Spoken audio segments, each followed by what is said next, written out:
everyone, George here, bringing you another aquascaping video from the GFS Gallery. Super excited about this one. Big update again on the Aquascaper 1200. I thought I'd give a progress update after my last video, which talked about the algae dramas that we had. I'll leave a link up to that video up there, so check it out, and check out the playlist as well dedicated to this actual aquascape. We talked about how we stripped it down, how we did the hardscape and the whole process. So if you've not seen that yet, you can binge watch that if that's something that you're into. So before I get going with the update, I want to give you a couple of announcements. At the time of filming next week, Thursday, which is the 11th of July in Norwich, England, I am giving a free workshop courtesy of Aquascape UK. Aquascape support my channel, as you know, and part of this kind of relationship is that I will be giving a workshop for anyone that wants to come along. So the location is the Forum in Norwich. The Forum is a big building which hosts various events, etc. I'll be there from midday on the 11th of July, which is next Thursday at the time of filming. Hope you can make it, and I'm pretty sure it's going to be filmed by Aquascape, and maybe I can do a live stream myself. I'll let you know more details about that when I know more myself. Another exciting announcement is that I was interviewed for a podcast last week by Randy Reed. Some of you may know Randy. He works for Aquarium Co-op. He has his own podcast, which again is actually sponsored by Aquascape. And we had a great conversation, over an hour, and it got quite deep. Some stuff in that interview that I've never talked about before. So make sure you check that out. I'll leave a link to the podcast in the description. Hopefully you can listen to it when it's available.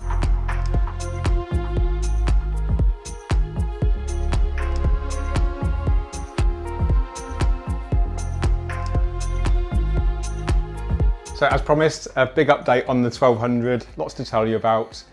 Starting with adding more fresh plants. So first of all, I need to give a shout out to Aquarium Gardens for kindly donating, I think 6 pots of Heteranthera zostifolia and a couple of pots of Rotala indica. I also added, I think 10 pots of Hygrophila siamensis 53B from Tropica Aquarium Plants. Also some Cryptocorini Tropica potted, some Eleocharis acicularis mini in the Tropica 1-2 grow, and then some extra Helanthium tenellum also in the 1-2 grow, and some Cryptocorini Wendertii green also from the Tropica 1-2 grow.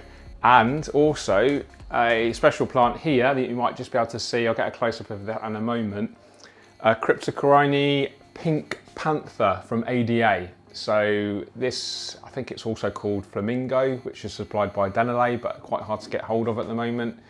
But ADA are doing the tissue culture version of the pink panther. I think it's the same species, but it just adds a little bit of a pink, different color contrast, and I really like it. So hopefully that's going to grow well. Completely transform the scape. I don't know what you guys think. Let me know in the comments what you think to the new plants, and do you think it's enhanced the aquascape? It's gone from quite kind of minimalist crypts and epiphyte only to, really lush stem plants. These are still in their emerged state. So emerged means they're growing out of water. So if you didn't know already, when you buy your plants from most European greenhouses, these are grown out of water, which we call emerged. And when you get them in the store, if you buy them fresh, they're going to still be in their emerged state. It means it's going to have to go through a lot of kind of transformation. The plant has to use quite a lot of energy to transform to its submerged state. It's underwater. But I'm hoping by just the sheer planting density that we now have, this is going to help defeat the algae and hopefully prevent it from reoccurring. So really exciting to see how this develops. I'm going to continue doing my large water changes frequently. I've done 3 probably 60–70% water changes since the last video. It seems to be working. Much less algae in here. Also added some nerite snails. Again, thanks to Dave from Aquarium Gardens for donating, I think 10 or 12 nerite snails.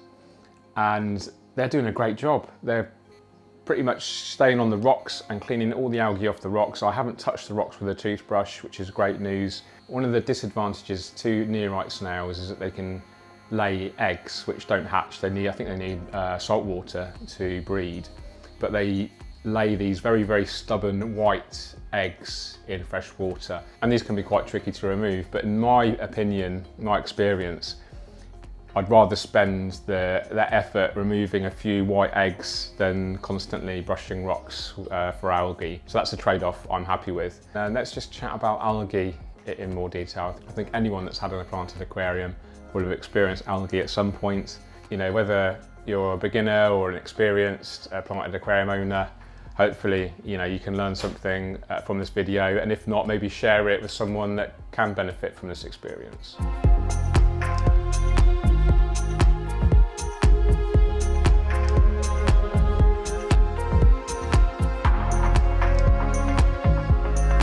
So after I filmed the last video, I really reflected on the reasons why I got the algae, and I'll list them for you right now. So number one, not enough plants, and in particular fast growing plants.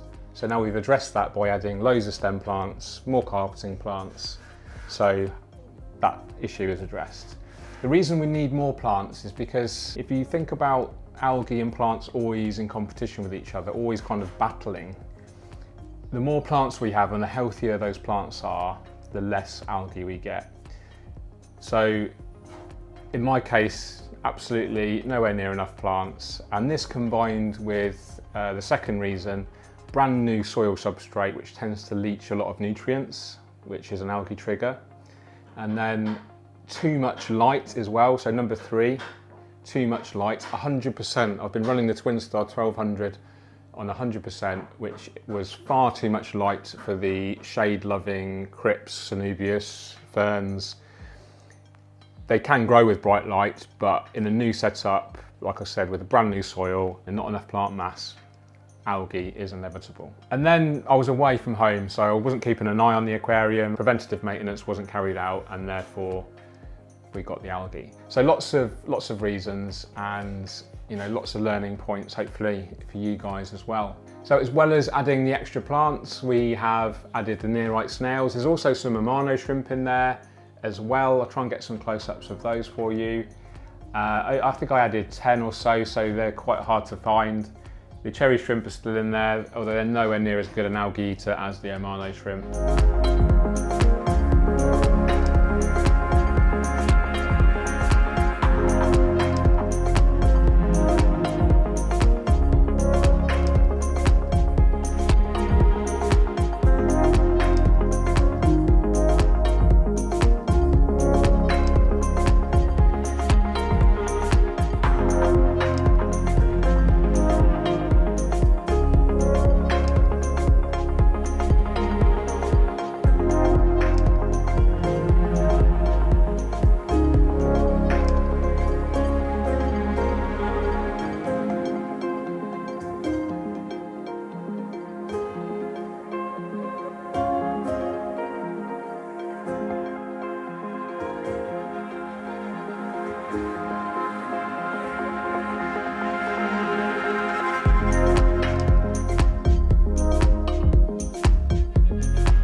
Okay guys, that's it for today's video. I really hope you enjoyed that update of the Aquascaper 1200 and how we've used loads of new fresh plants to hopefully defeat this battle with algae that we've got going on.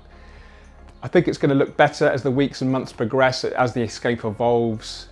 You can obviously join me on that journey and I'll share the updates with you as we go. On that note, if you're not a subscriber yet, consider hitting that bell and you'll get notified every time we upload a new video. Oh, you might be wondering where Nimrod is. Don't worry, he's very safe and sound, and that's a story for another video. You take care, keep on scaping. Cheerio.